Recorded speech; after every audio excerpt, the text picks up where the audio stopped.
IRGC విభేదించడం, తర్వాత ఆయన clarification ఇవ్వటం ఇవన్నీ చూసాం. ఐఆర్జీసీతో ఆయనకైతే సత్సంబంధాలు ఉన్నాయని అనుకోవట్లేదు సార్. బట్ ఇంత హఠాత్తుగా ఇవాళ రిజైన్ చేస్తున్నాడు అనే దానికి ఇండికేషన్ ఏంటి?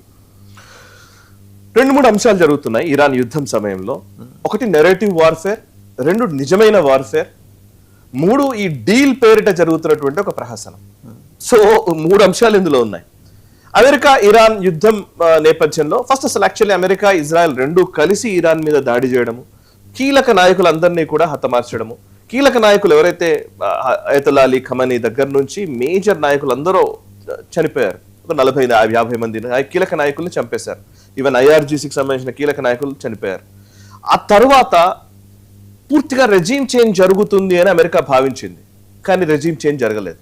వన్స్ రెజీమ్ చేంజ్ జరిగిపోయి ఉంటే అసలు వాళ్ళకి సంబంధం లేదు, వెళ్ళిపోయేవాళ్ళు. రెజీమ్ చేంజ్ జరగకుండా ఇరాన్ ఎప్పటి నుంచో దీని గురించి ఎదురు చూస్తోంది అనమాట. అమెరికా ఎప్పుడు దాడి చేసినా మనం ఏం చేయాలనే ఒక డాక్ట్రైన్ వాళ్ళు రెడీ చేసి పెట్టుకోవడం వల్ల వాళ్ళు హార్ముజ్ ని ఆపేశారు. హార్ముజ్ ని దిగ్బంధించడంతో అక్కడ నుంచి షిప్ మూవ్మెంట్స్ కష్టమైంది. అండ్ అక్కడ ఉన్నటువంటి వాళ్ళ సొరంగ మార్గాలు, లేకపోతే వాళ్ళ నెట్వర్క్స్, వాళ్ళకు ఉన్నటువంటి చిన్న డ్రోన్ వార్ఫేర్, లేకపోతే అసిమెట్రిక్ వార్ఫేర్ లోకి రావడము, పెద్ద డ్రోన్స్ లేకపోతే పెద్ద మిజైల్స్ తోటి అమెరికా దాడి చేస్తుంటే వీళ్ళు చాలా చిన్న డ్రోన్స్ తోటి కొట్టడము, వీటితోటి ఒక కొత్త వార్ఫేర్ లోకి ఇరాన్ రావడంతో వాళ్ళ లీడర్షిప్ పోయింది, కానీ ఇరాన్ ఓడిపోలేదు. అట్లాంటి పరిస్థితి వచ్చింది. సో ఇప్పుడు ఇరాన్ ని ఓడించాలంటే ఏం చేయాలి అనే దాంట్లో అమెరికా సతమతం అవుతోంది. పోనీ ఇప్పుడు ఇట్లాగే వదిలేసి వద్దామా అంటే రాలేని పరిస్థితి. సో హార్ముజ్ దగ్గర అథారిటీ పెట్టేసి ఇప్పుడు టోల్ వసూలు చేస్తారంటోంది. అండ్ అది కాక ఇప్పుడు గల్ఫ్ దేశాలకు అభద్రత ఇంకా పెరిగింది ఇంతకు ముందుతో పోల్చితే. ఇట్లాంటి టైంలో ఇరాన్ లో ప్రస్తుతం ఒక నెరేటివ్ వార్ఫేర్ క్రియేట్ చేస్తున్నారు. అదేంటంటే ఇరాన్ అధ్యక్షుడు పెజెష్కియాన్ రాజీనామా చేస్తున్నారు. ఎందుకు అనంటే ఐఆర్జీసీకి పొలిటికల్ ఎస్టాబ్లిష్మెంట్ కి, రాజకీయపరమైన ప్రభుత్వానికి అండ్ ఐఆర్జీసీ వాళ్ళ ఆర్మీ వింగ్ కి మధ్య పొరపచ్చాలున్నాయి. ఐఆర్జీసీ వీళ్ళ మాట వినట్లేదు అనేదాన్ని ఎక్కువగా తీసుకొచ్చే ప్రయత్నం చేస్తున్నారు. అయితే ఇది నిజమా కాదా అనంటే కొంత నిజం ఉంది, కొంత అబద్ధం ఉంది. నిజం ఏంటి అనంటే మనం కూడా చూసాం. ఫర్ ఎగ్జాంపుల్ మన భారతదేశానికి సంబంధించిన షిప్స్ వెళ్లే విషయంలో ఇరాన్ మాతో మిత్రదేశం, ఇది భారత్ మిత్రదేశానికి సంబంధించిన షిప్స్ ని వదిలేస్తామని ఇరాన్ ప్రకటించింది. పొలిటికల్ ఎస్టాబ్లిష్మెంట్ ప్రకటించింది. వాళ్ళ ఇరాన్ అంబాసిడర్ భారత్ లో ఉన్న వ్యక్తి మాట్లాడింది అదే, అక్కడ ఉన్నటువంటి స్పీకర్ మాట్లాడింది అదే, పెజెష్కియాన్ మాట్లాడింది అదే. ఈవెన్ వాళ్ళందరూ మాట్లాడుతూ ఉంటే ఇంకోవైపు ఇక్కడ మన షిప్ మీద దాడులు జరిగినాయి. మన షిప్ మీద దాడి జరగడము, వెంటనే వెనక్కి వెళ్ళిపోవడము, అవన్నీ మనకు తెలుసు. మళ్ళీ ఎవరు చేశారు మరి దాడి? ఐఆర్జీసీ చేసింది. ఆబ్వియస్లీ ఐఆర్జీసీకి ప్రభుత్వానికి మంచి పొరపచ్చాలు ఉన్నాయా అని మనం ఇంతకుముందు డిస్కస్ చేశాం. అది నడుస్తోంది. దీన్ని బేస్ చేసుకుని ఇప్పుడు పెజెష్కియాన్ ఏకంగా రాజీనామానే చేశాడు అనే వార్తను పుట్టించారు. సచ్ ఇస్ ద కేస్ అంటే వాక్యూమ్ క్రియేట్ అవుతుంది కదా. అయితే పెజెష్కియాన్ స్టేట్మెంట్ ఇచ్చాడు, అసలు ఏమీ లేదు, అదంతా ఏం లేదని చెప్పి. వాళ్ళ నుంచి పెజెష్కియాన్ కాదు, పెజెష్కియాన్ ప్రభుత్వం తరపున ఒక స్పోక్స్ పర్సన్ ఇచ్చినటువంటి స్టేట్మెంట్ ఏంటంటే అట్లాంటిది ఏం లేదు అన్నాడు. చూడాలి, ఇంకో 2 రోజుల్లో మనకు తెలుస్తుంది. ఒకవేళ పెజెష్కియాన్ నిజంగానే రాజీనామా చేస్తుంటే అది పెద్ద దాచలేదు. ఆయన మీద ఐఆర్జీసీ ప్రెషర్ మామూలుగా లేదు. అవును, ఎప్పటి నుంచో ఈయన ఇందాక చెప్పిన దాంట్లో చర్చలు ఎందుకు సఫలం అవ్వట్లేదు అని అంటే కూడా ఇదే కారణం. పొలిటికల్ అడ్మినిస్ట్రేషన్ ఇన్వాల్వ్మెంట్ లేదు అక్కడ. పొలిటికల్ అడ్మినిస్ట్రేషన్ ఒక మాట చెప్తోంది, ఐఆర్జీసీ దానికి ఒప్పుకోవట్లే. కొన్ని గాలిబాఫ్ వాళ్ళ స్పీకర్ వెళ్ళి మాట్లాడితే అతను కూడా former IRGC commander. Exactly. So అంటే ఏదేమైనా కమాండర్ అయినా మన మామూలుగా అన్ని దేశాల్లో ఇది సమస్య ఉంటుందండి. ముఖ్యంగా పాకిస్తాన్ విషయంలో కానీ ఇట్లాంటి దేశాల్లో ఏముంటుందంటే, చిన్న దేశాలు ముఖ్యంగా రాజకీయ పరమైన నిర్ణయాల్ని ఆర్మీ ఒప్పుకోవడం ఉంటుంది చూసారా, ఇది నిజంగా చాలా భారతదేశం మాత్రమే దానికి ప్రత్యేకం. పొలిటికల్ ఎస్టాబ్లిష్మెంట్ ఏదైనా నిర్ణయం తీసుకుంటే దాన్ని తూచా తప్పకుండా అమలు పరిచేటువంటి ఒక డిసిప్లిన్డ్, క్రమశిక్షణతో కలిగినటువంటి ఆర్మ్డ్ ఫోర్సెస్ మన దగ్గర ఉన్నాయి. మనం ఎప్పుడు వ్యతిరేకంగా మాట్లాడలే. ఎందుకు 1971 టైంలో కూడా 92,000 మంది సైన్యాన్ని వాళ్ళు లొంగిపోయారు. పాకిస్తాన్ సైన్యం భారతదేశానికి సరెండర్ ప్రకటించారు, జనరల్ నియాజీ నేతృత్వంలో సైన్యం. బట్ స్టిల్ మనం షిమ్లా అగ్రిమెంట్ లో ఏమి అంటే ఏ చిన్న టెరిటరీని కూడా మనం క్లెయిమ్ చేయలే.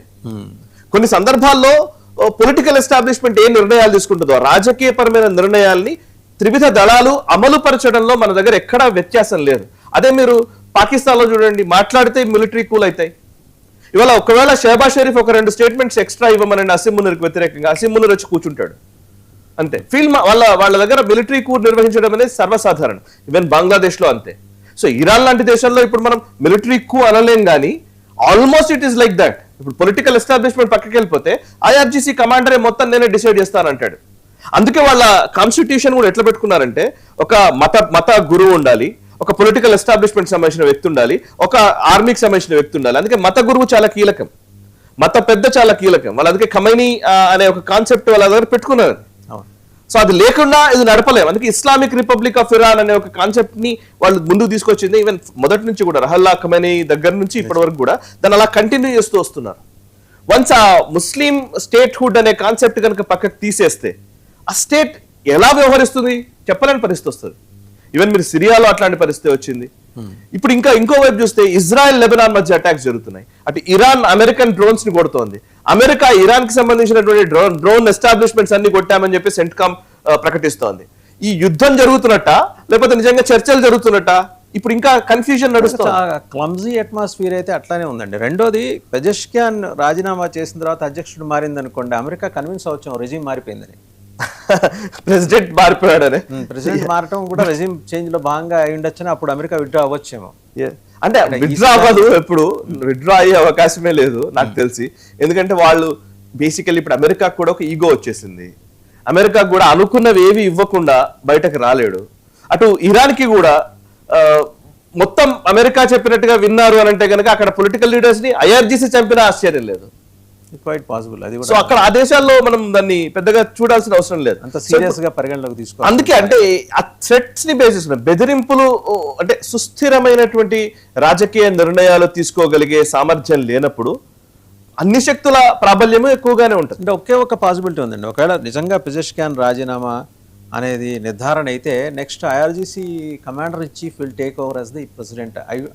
ఆ చైర్లో అయినా ఆశ్చర్యం లేదు. అంటే అంత ఆ రేంజ్ నాయకుడు ఎవరు లేరు నాయకపోవచ్చు, కానీ అంతర్యుద్ధం ఆ స్థాయిలో ఉంటే మిలిటరీ అంటే ఇందులో మేజర్ గా ముస్తఫా ఖమైనీ ఎలా రియాక్ట్ అవుతాడు అన్నది మేజర్. ఇరాన్ సుప్రీం లీడర్ ఎలా రియాక్ట్ అవుతారు, సుప్రీం లీడర్ ఐఆర్జీసీ వైపు నిలబడతాడా లేకపోతే పెజెష్కియాన్ వైపు నిలబడతాడా అన్నదే కీలకం. అసలు ఆయన అంటూ ఉండి బయటకు వస్తే ఇవన్నీ తేలుతాయి. ఆయన బయటకు కనిపించట్లేదు, కనిపిస్తే ఆయనకున్న థ్రెట్ వేరు. సో నాకు ఒక్క విషయం అనిపిస్తోంది, ఇప్పుడు నా మేజర్ కన్క్లూజన్ లోకి వస్తే ఇరాన్ లో పొలిటికల్ అన్సర్టనిటీ ఉంది, అంటే రాజకీయ అస్థిరత కనబడుతోంది. ఎందుకంటే నిర్ణయాలు ఎవరు తీసుకుంటున్నారు అనేది. ఇటు అమెరికాలో కూడా డొనాల్డ్ ట్రంప్ ఏ నిర్ణయం తీసుకోవాలన్నా ఆయన పైకి చాలా గాంభీర్యం ప్రకటిస్తున్నాడు, కానీ అమెరికా పైన ఇజ్రాయెల్ విపరీతమైన ఒత్తిడి చేస్తుంది, అసలు మీరు సీజ్ ఫైర్ చేయడానికి వీల్లేదని. అటు గల్ఫ్ దేశాల్లో కూడా సమస్య కనబడుతోంది. ఇప్పుడు రేపు పొద్దున మీరు కనుక ఒప్పేసుకొని ఆ అథారిటీకి ఏదో ఒప్పేసుకొని టోల్ గేట్ ఓకే అన్నారనుకోండి, గల్ఫ్ దేశాలు నష్టపోతాయి. సో వాళ్ళకి అది ఇష్టం లేదు. సో ఇక్కడ ఒక్కటే స్టేక్ కాదు, ఒక డొనాల్డ్ ట్రంప్ తీసుకునే నిర్ణయమే కీలకం కాదు. డొనాల్డ్ ట్రంప్ తో పాటు ఇంకా చాలా మంది స్టేక్ హోల్డర్స్ ఉన్నారు. ఇటు ఇరాన్ లో కూడా అదే పరిస్థితుంది, ఇటు అమెరికాలో అదే పరిస్థితుంది. సో